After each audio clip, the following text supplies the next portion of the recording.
guys, welcome back. Sorry that this video was a day late coming up on my channel, but it was spring break and I really wanted to put in footage of kids working and what my classroom looked like during these book tastings, so I was like, we'll just wait one more day and I'll post it on Tuesday. So that is why it's late. But today I'm going to be talking to you about book tastings.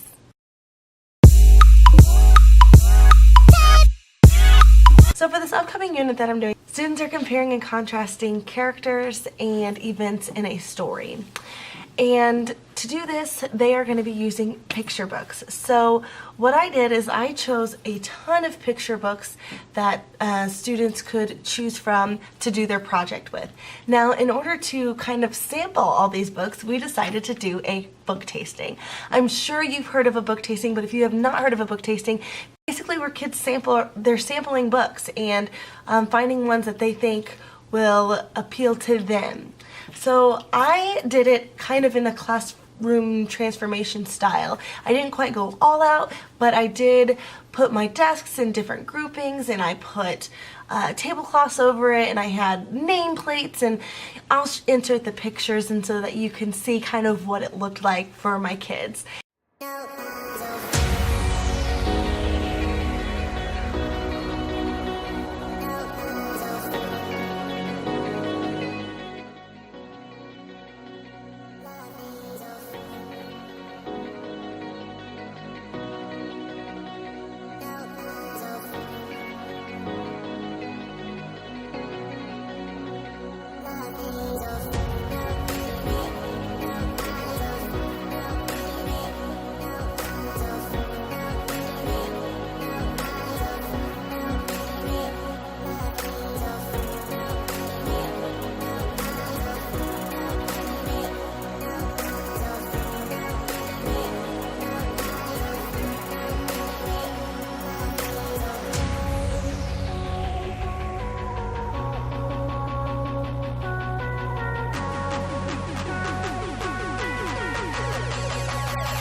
Where kids they're sampling books and finding ones that they think will appeal to them. So I did it kind of in a classroom transformation style. I didn't quite go all out, but I did put my desks in different groupings and I put tablecloths over it and I had nameplates, and I'll insert the pictures and so that you can see kind of what it looked like for my kids. And they really enjoyed it. That made it so much more fun for them. And then I dressed up as a chef because I was serving books to my students. So I was like a chef slash waitress. So that was fun. I got to dress up and my kids loved that as well. Practice tasting books. So you shouldn't open it, keep it closed.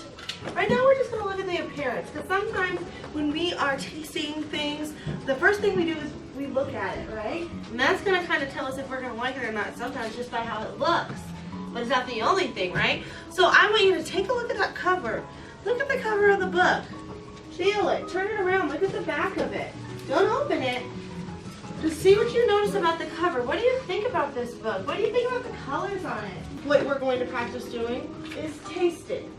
So when we're tasting, we're not reading every single page and looking at we're just kind of skimming, kind of getting a feel for the book, maybe read a whole page, you know?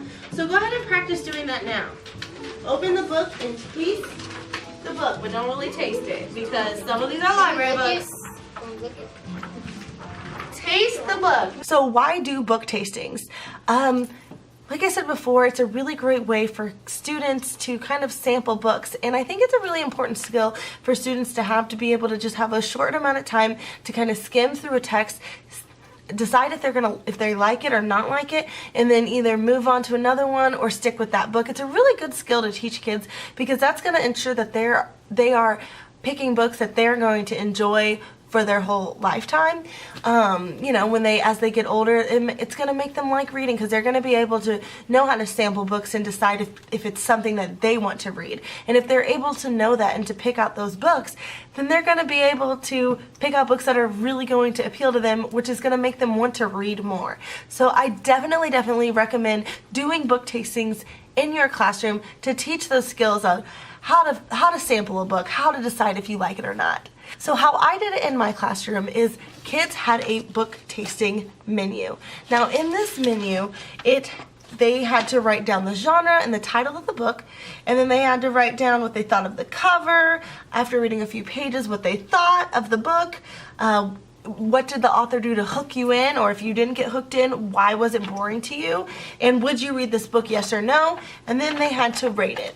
So how I set up my book tasting was each table had 6 kids at it, and I had 4 tables, and each table had about 6 picture books. And on their menu, they had 5 spots, so they would be tasting 5 books.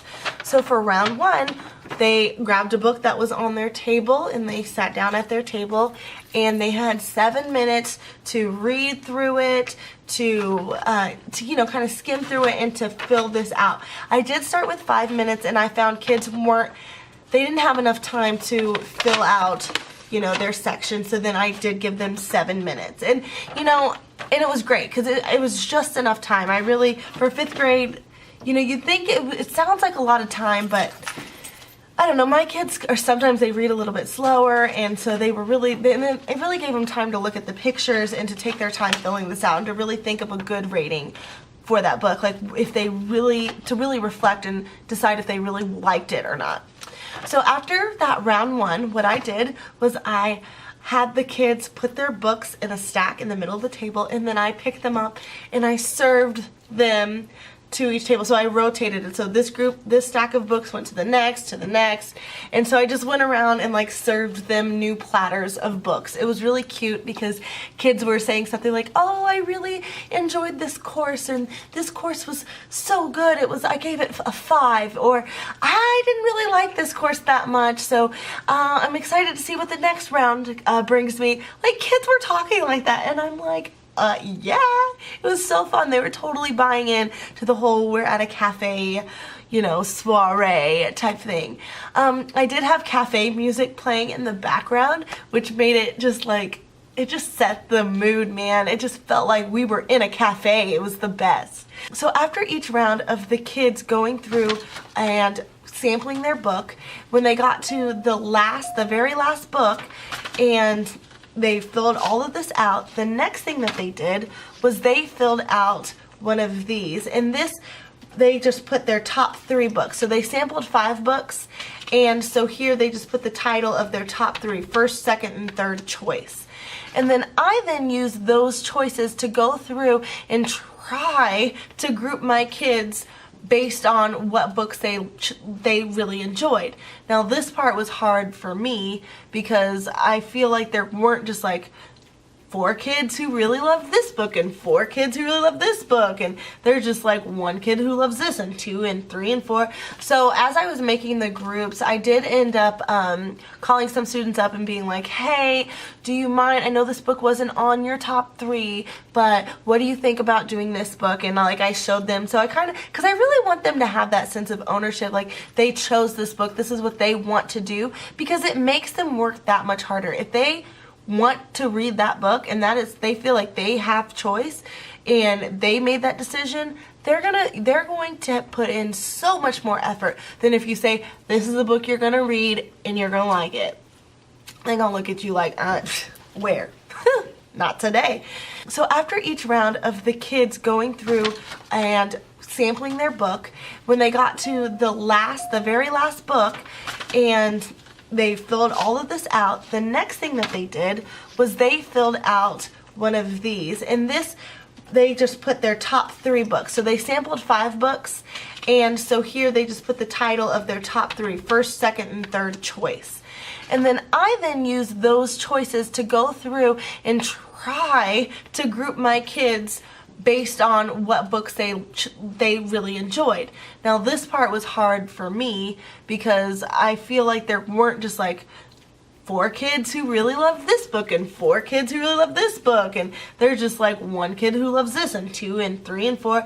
So as I was making the groups, I did end up calling some students up and being like, hey, do you mind, I know this book wasn't on your top 3, but what do you think about doing this book? And like I showed them, so I kind of, because I really want them to have that sense of ownership, like they chose this book, this is what they want to do, because it makes them work that much harder. If they want to read that book and that is, they feel like they have choice and they made that decision, they're going to put in so much more effort than if you say, this is the book you're gonna read and you're gonna like it.